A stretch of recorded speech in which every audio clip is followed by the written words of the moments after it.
All right, so it's time to talk about the 7 healthy eating hacks. Not snacks, but actual hacks.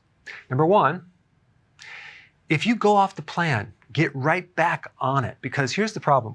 There's a holiday coming up like, I don't know, Thanksgiving or Christmas, something like that. Okay, so you go off the program.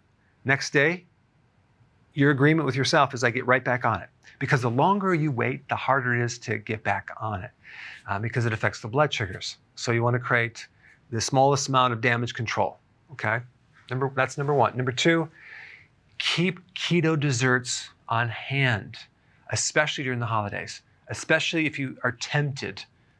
You can probably do a search online and order them, or you can make them yourself. I have a ton of recipes. I'll put a link down below. But that way, you're not depriving yourself. Number 3, you should have a plan in advance to know what you're going to eat. I have a really cool little piece of software on the website that allows you to generate a weekly eating plan. You can use that or just create one yourself. But you do want to plan out the whole week so you prepare beforehand so you don't have to worry about it, and you just need to focus on doing the program that's already been planned out. This seems to work very well as long as you keep it simple and not make the recipes so complex. Because if you don't have a plan, you're susceptible to running out of food and like, oh gosh, what are we gonna eat today? And just go out to dinner and maybe eat the wrong thing. Number 4, whatever area or topic you have a problem with, or food that you have a problem with, whether it's salt cravings, craving chips or something like that, or French fries or popcorn, whatever, study something about it. I have a video on every possible topic related to food and keto. You just need to watch it or rewatch it again to get more education on that topic. Very, very important. Number 5, avoid certain environments that will throw you off. Don't hang out at the all-you-can-eat buffet on the weekends, okay? Don't go in areas where they have aromas. So let's say, for example, you're walking through the mall, and you know if you walk downstairs, there's the food court where they have all these smells that tend to draw you in. You need to avoid the areas that tempt you. Okay, number 6, you do the cooking for social events.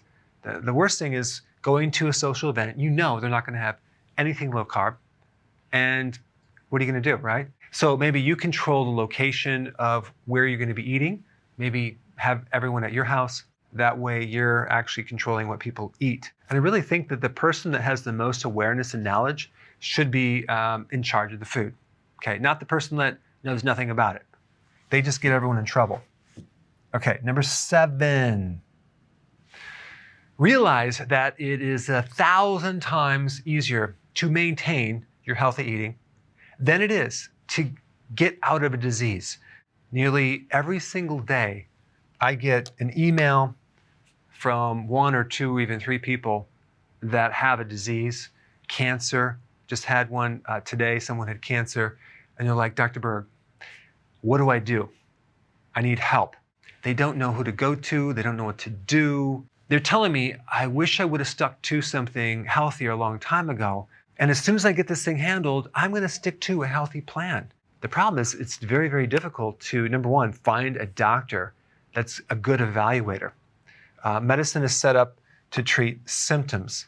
What's missing in medicine is they don't really do a good evaluation and find out the underlying root causes. It's just all about managing the symptom. But it's just so difficult to pull yourself out of a situation that you're so far in. You don't really know how long it's been there. It could have been there for years, and now it's becoming a problem. Disease is created, usually from food, that's my opinion, and it can also be prevented by eating certain foods. What you eat today will determine your future health. So you just want to learn from the mistakes of others and not have to experience a disease. So in summary, it's all about creating your health each and every day so you can actually avoid a problem down the road. So I hope this one motivates some people who sometimes, especially during the holidays, they might tend to go off the program a little too long. So maybe this might motivate you to stick to your plan a little bit closer. Thanks for watching. So if you want more knowledge on how to create a healthy body, subscribe now and get daily notifications.